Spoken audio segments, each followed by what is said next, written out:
Hello girls, guys and non-binary pals. I'm Salman and this is my channel, Jolly Salman. I'm a cosplayer from Poland and I make videos about cosplay and sustainable living.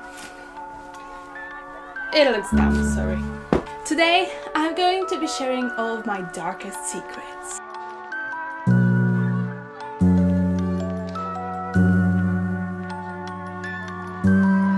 So there is this Polish cosplayer YouTuber called Violet Cosplay. Check her stuff out because it's amazing. I have watched all of her videos and I really enjoy her as a person. I really enjoy her sense of humor and I was very inspired by her videos because we basically make the same videos but she's funnier than me, so yeah. So she has a series called Cosplay od podszewki, which basically means cosplay from the lining or cosplay from the inside. And she talks about all of the clever things she did to her costumes to make them look like they do. All of the crooked seams she made, all of the glue that is not visible if you do the right thing, and all of the problems she encountered while making the costumes. So I decided I would like to make my own cosplay from the inside because I got permission from Violet Cosplay to do that. I wrote to her, I said, I am very inspired by you and can I do that? And she said, yeah, it's a great idea, tell us how your costumes were made. It's also a great idea for some content when conventions are nowhere near to be found. I was going to record so many videos about convention etiquette, about how to survive your first convention, about what to take to your first convention, but I can't, so I'm going to show you all of my cosplay mistakes. Today we're going to start with a costume that I consider to be one of my best costumes. And why do I think that way? It's because of this. This is a Grand Prix award from Medalicon 2019. I also, with my friend Akai Cosplay on Instagram, we also won Best Skit category as a duet in our Zuko and Iroh costumes from Avatar: The Last Airbender. The story of this costume is simple. I really liked Avatar: The Last Airbender. I fell in love with Zuko. I realized my features look nothing like Zuko's and I would never pull off a costume of him. So I jokingly said I would cosplay Iroh. And I did. I wrote to my friend, they agreed to be Zuko, and we won 2 awards at one convention. The convention is a whole different story. You can hear at least a little bit about it in this video about Polish cosplay contests. Yes, it's in this video. But if you want to learn more about my experience with Medalicon, you can let me know and I will record something about it. Unfortunately, I don't have a recording from our skit, otherwise I would have already posted it with all of my other wonderful cosplay performances. At least I felt wonderful when I was doing that. I am sure that in like 5 years I'm going to laugh my ass off because of them, but right now I am very proud of myself of performing on stage in costume because that takes a lot of courage. And if I ever get a recording from this particular performance, I am going to share it because this was the best skit that I ever wrote. Okay, let's get into the point. How does the costume look like? So the design I chose to cosplay was actually Iroh from the Tales of Buzzing Say. He also wears it in the episode The City of Walls and Secrets, which is in book 3, at the end of book 3. No, wait, it's at the end of book 2. Book 3 starts after the Buzzing Say arc, sorry. So as you may know, the world of Avatar: The Last Airbender is very inspired by Asian culture. If you want to learn more about cultural influences in Avatar: The Last Airbender and other media, here is a cool channel you can check out. I really enjoyed those videos. Why am I even mentioning it? It's because I did a lot of research about what layers should Iroh wear. So, my whole costume consists of 5 wearable pieces, a bald cap with some hair on it and a beard, and also socks and shoes. So 9 pieces in total. That is a very small amount of pieces for a big costume like this that can win some awards. So don't be discouraged if your costume of choice has a very low amount of elements, because it doesn't disqualify it from being great. So the first piece I would like to show you, come here. This is my little assistant. Her name is Shoshana. No, I just made that up. So the first piece that is actually so unprofessional is a fatsuit. This fatsuit was made from a tank top that I cut, and I sewed a pillow onto it, and I filled it with everything I could, and I just sewed it in order to resemble what I saw in the cartoon. So it ties here in the back because I didn't have the patience to sew in Velcro or anything else, and it's not visible under all of the other things. You can see there's fabric here, and it just stayed like that because it's just a structural piece and it doesn't have to look nice. So this is how it looks. And now on to all of those wonderful pieces that I have researched for such a long time. So the first piece that I would like to talk about is actually pants. These are the easiest pants I could sew because these are just big pants that are gathered around the ankles, and they create this very wide silhouette that Iroh wears, and they are only visible in some shots in which he is fighting with a burglar in Tales of Ba Sing Se, where he is running to Zuko in the City of Wolves and Secrets. Okay, editing Salmon here. This is actually not correct. I didn't remember exactly where I took my references from, so I opened up my trusty folder on my Google Drive and I found the exact frames in which the pants are visible, and it wasn't him running to Zuko in the City of Wolves and Secrets, it was him running from a guy in the scene in which the children basically destroy a window, and this guy says that he will break his bones or something. So it's in this scene, and I think those are the only two scenes in which the pants are visible. And those are the only shots you could see him wearing these pants. So I made them, and the secret is I also wear them every day because they are very comfy and I don't have enough pants, so I wear them whenever I want to. And the other secret is that I actually messed up so badly, because you can see here I sewed this little piece left side out, and this is the right side and this is the left side. No one noticed, fortunately, but now you know, so you can share it. That I made a mistake because I can't tell if I'm sewing on the right or the wrong side of fabric. So the pants were very easy for me to sew because I have already made Yasuo, who wears a similar silhouette, only shorter.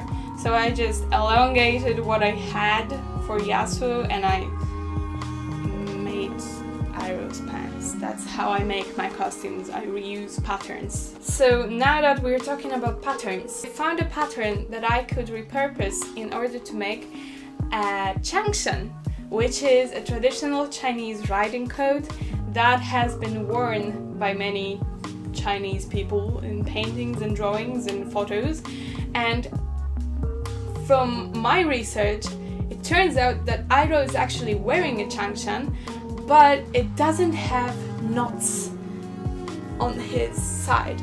So I was very confused about it. I thought he was maybe wearing a skirt and a coat, but then in some shots he is wearing something that is longer than his coat, and that's when I found out that the thing that I might be looking for is called qipao or changshan, and I went with the changshan, but it's not historically accurate changshan. So the thing about the changshan is that it crisscrosses right here, and I wasn't able to make it crisscross because then it would have to have knots down here. And because it was featured in an animation, the knots were just not visible at all because it was simplified. So I decided I want to stick to my reference, and it's a changshan. It's not a historically accurate garment. It's basically a shirt from Burda that I elongated right here, and it's in the largest size, that's why it's sort of droopy here. And it closes with some snaps and some hooks and eyes because I wanted to keep the structural integrity of it. And there's also like a hook in here, but I don't want to hook it in. So changshan. I also ran out of this material, so I used some mock-up fabric. But the whole thing is lined, and I'm so proud of myself because I found a tutorial for how to make a whole qipao, which is a women's version of something else. I forgot all of the research I did for that. But I sewed it with this tutorial, and I learned so much about how to sew in lining for my pieces. So, and I also this was my first costume in which I sewed in sleeves, and I'm so happy with it. I did it twice, and it's just beautiful. The ending closes with some simple hooks and eyes, and it's so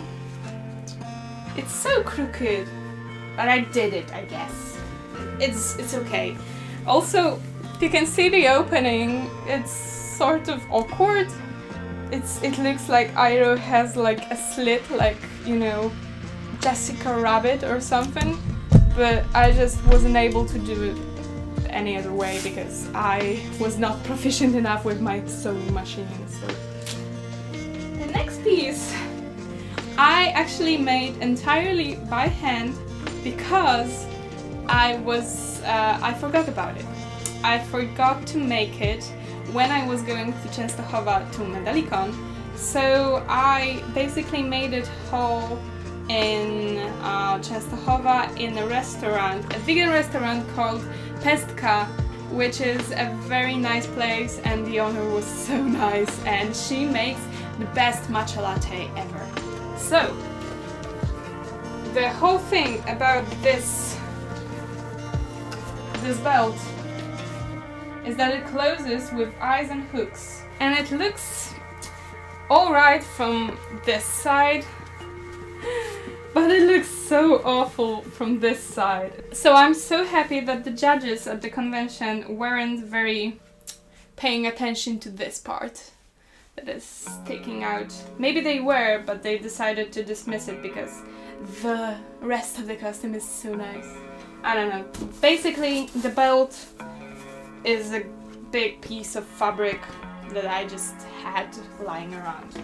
And finally, the last part that I deduced was called magua, which is another type of a coat that is supposed to protect other clothes from dirt, but changshan was supposed to be a protective garment for horse riding. So I don't know why the hell he's wearing both of these. So I found a historical photo in which a person is wearing both changshan and magua, which you can see on the screen, and it turns out that my research was very bad and I didn't learn anything about Chinese traditional garments. So if you want to educate me on that, I would be very glad to learn, because I'm very interested in how people used to wear their garments and in how people wear their garments in different cultures. So I'm open to learning about historical garments. That's all. So this coat is called magua, and it also closes with hooks and eyes because I couldn't trust any other way of... Where is the other hook? I was worried that because of the belly, if I used any other, you know, zipper or any other form of closure, that they would just collapse and they would explode and they would just fall out of their place. So I used the trusty hooks and eyes. So it also has traditional Chinese knots that I googled so hard for, and they are made from bias tape that was knotted in this particular shape. And there's also a mandarin color that I made a pattern for from Pinterest, and that's the whole garment. That's Iroh in his whole glory. I know there's like sleeves right there, but it's very hard to get into this costume because of all of these hooks and eyes and the knots that also have to go into their respective holes. And it's also very hot in it, but it's a very comfy costume, although it's very hot, and I'm very proud of it because it's fully lined. It also has an invisible stitch hemline, and I'm so proud of it. The whole hemline was stitched by machine sewing here, and the rest was hand sewn by me in order to look invisible like in the cartoon. And I did it while working at a summer camp, while watching children, and they were constantly coming to me and they were asking what I was doing, what I was actually making, and I always told them that I was making Iroh from Avatar: The Last Airbender, and they were so bamboozled in why would I wear a costume of an uncle grandpa person that is old and a man, and yeah, I love confusing children. So the last two parts of the costume are actually concealed in this bag, and they are still waiting to be restyled. The first piece is the beard. Yay! It's supposed to be spiked in those very wonderful spikes. The inside of it looks like this. So this lace is lace that I cut from my Daenerys lace front from Wiggins Fashion. So thanks Wiggins Fashion for making this costume possible. And the rest is some random lace from my Star Garden Misfortune wigs that I combined into one wig. So I had 3 caps laying around consisting of this yellow mesh. The hairs are from a random wig that I bought from my friend, and this was basically sewn by taping my face with some painter's tape, with making markings where my beard should go, and cutting it out from lace and this cap material, and gluing with hot glue, which the residue from the hot glue you can see, and it also got stuck to my mannequin head, and that's why there is styrofoam in it, and it's still pretty good. It's in good condition. And the last piece is the bold cap. The wig looks like this from the inside. So it's basically the rest of the wig that I used to make the beard, and it's glued to a bold cap that I made with some, it's glued and it's also sewn to the bold cap. And the bold cap was made by covering a balloon that was roughly the size of my head in liquid latex, and then painting it over with latex and paint, and then with my makeup. And there's also some tissues and latex in here in order to make it more smooth. Unfortunately, after reapplying it so many times, the forehead looks kind of, you know, it looks very, very bad. So I'm thinking of remaking this piece. And that is it for today, guys. I hope you enjoyed this new format that was inspired by Violet Cosplay. I really enjoyed talking about how this costume was made, But I can see that it might not be the most interesting costume to watch how it's made because it's very simple.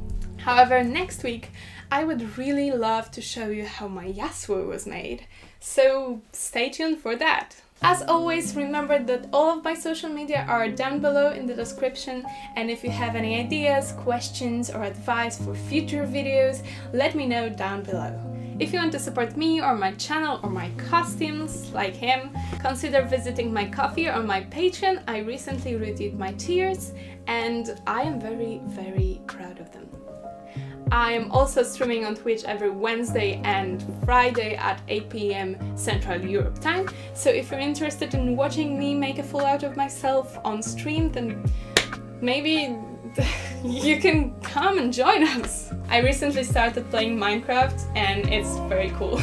If you want to download some cosplay blueprints, they are in the description under many.link/jollysalmon. I think I'm going to film the Yasuo video, so bye!